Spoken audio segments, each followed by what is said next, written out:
بسم اللہ الرحمن الرحیم۔ اس قصے میں ہم نے حضرت یوسف علیہ السلام کے جیل جانا، زلیخا کا حضرت یوسف علیہ السلام پر تہمت لگانا اور ان کو جیل بھیجنا، اور حضرت یوسف علیہ السلام کا خواب کی تعبیر بتا دینا، اور حضرت یوسف علیہ السلام کی پاک دامنی کا ذکر کیا گیا۔ بادشاہ مصر نے خواب دیکھا اور حضرت یوسف علیہ السلام نے اس کی ایسی تعبیر بتلائی کہ بادشاہ دنگ رہ گیا۔ آپ کو مصر کا بادشاہ بنا کر خود گوشۂ نشین ہو گیا۔ حضرت یوسف علیہ السلام کی پاک دامنی کی مختلف نشانیاں دیکھ کر عزیز مصر کو پورا یقین ہو گیا، مگر عوام میں چرچا ہو گیا تھا۔ اس کو یہی سمجھا گیا کہ کچھ عرصے حضرت یوسف علیہ السلام کو قید میں رکھا جائے۔ حضرت یوسف علیہ السلام کے ساتھ انہی دنوں 2 اور ملزمان جیل میں داخل ہوئے، جن میں ایک ساقی اور دوسرا روٹیاں پکانے والا باورچی تھا، اور دونوں پر بادشاہ کو زہر دینے کا الزام تھا۔ ان 2 قیدیوں کے بارے میں پروردگار عالم کا ارشاد ہے۔ ترجمہ: قید خانے میں اس کے ساتھ 2 اور نوجوان داخل ہوئے۔ ان میں سے ایک نے کہا کہ میں نے خواب دیکھا ہے۔ میں نے ایک انگور کا درخت دیکھا، اس کی 3 شاخیں نکلیں، پھر پھل پھول لگے ہیں، پھر گچھوں میں انگور پکے، اور بادشاہ کا پیالہ میرے ہاتھ میں تھا۔ میں نے انگوروں کو نچوڑا، پھر بادشاہ کے ہاتھ میں دے دیا۔ دوسرے قیدی نے کہا کہ میرے سر پر 3 ٹوکرے روٹیوں کے ہیں، اوپر کے ٹوکرے پر پرندے کھا رہے ہیں۔ ان دونوں کو بادشاہ کو زہر دینے کے سازش میں گرفتار کیا گیا تھا۔ حضرت یوسف علیہ السلام کی نیکیوں کی خوبیاں جیل میں مشہور ہو گئی تھیں۔ کثرت سے عبادت و خدا ترسی، علم و عمل، حسن و سلوک کی وجہ سے جیل میں مشہور ہو گئے تھے۔ قیدیوں کی دلجوئی اور اعتماداری کی بنا پر یہ دونوں شاہی ملزم حضرت یوسف علیہ السلام سے بہت زیادہ محبت کرتے تھے۔ حضرت یوسف علیہ السلام نے دونوں قیدیوں کو تسکین دیتے ہوئے کہا کہ میں تمہارے خواب کی تعبیر جانتا ہوں۔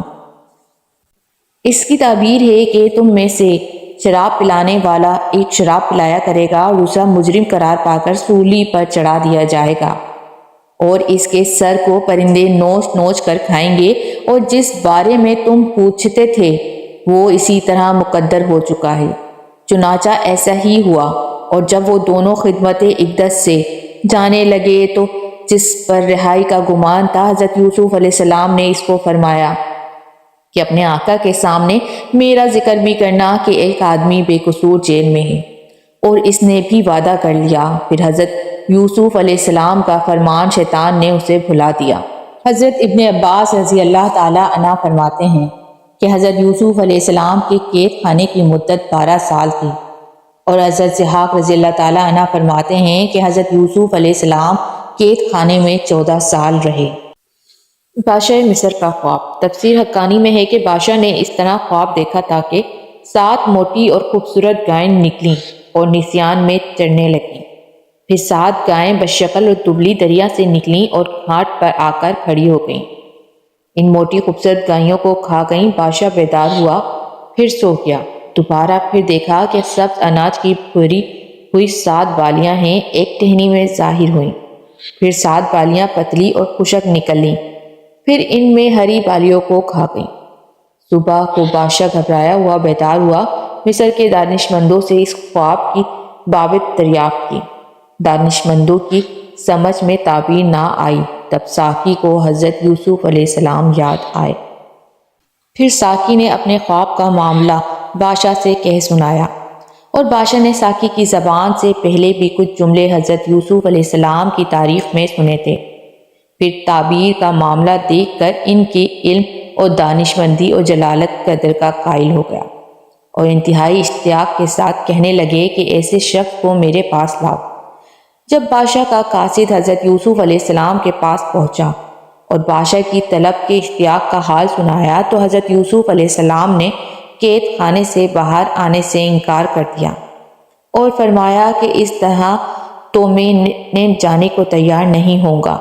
پہلے میرے اس جرم کی تحقیق کر لیں جس میں مجھے قید کیا گیا تھا۔ تم اپنے آقا کے پاس جاؤ اور اس سے کہو کہ وہ تحقیق کرے کہ ان عورتوں کا معاملہ کیا تھا جنہوں نے اپنے ہاتھ کاٹ لیے تھے۔ پہلے یہ بات صاف ہو جائے کہ انہوں نے کیسی کچھ مکاریاں کی تھیں، اور میرا پروردگار تو ان مکاریوں سے خوب واقف ہے۔ عزیز مصر نے حضرت یوسف علیہ السلام کے ساتھ اچھا برتاؤ کیا تھا اور احترام کرتا رہا تھا۔ اسے حضرت یوسف علیہ السلام نے اور اس کی بیوی کا نام بھی نہ لیا، بلکہ صرف مصر کی عورتوں کا تذکرہ فرمایا۔ اس معاملے میں بی بی زلیخا کے ساتھ ان عورتوں کی سازش بھی تھی۔ ہر ایک ان میں سے حضرت یوسف علیہ السلام پر عاشق ہو گئی تھیں اور ایک حضرت یوسف علیہ السلام کو اپنی طرف مائل کر رہی تھیں۔ پھر ناکامی کی صورت میں سب نے مل کر عزیزی کی بیوی کو قید کا مشورہ دیا۔ غصب بادشاہ نے ان عورتوں کو بلایا اور کہا کہ صاف صاف بتاؤ کہ معاملہ کیا ہے اور حقیقت کیا ہے۔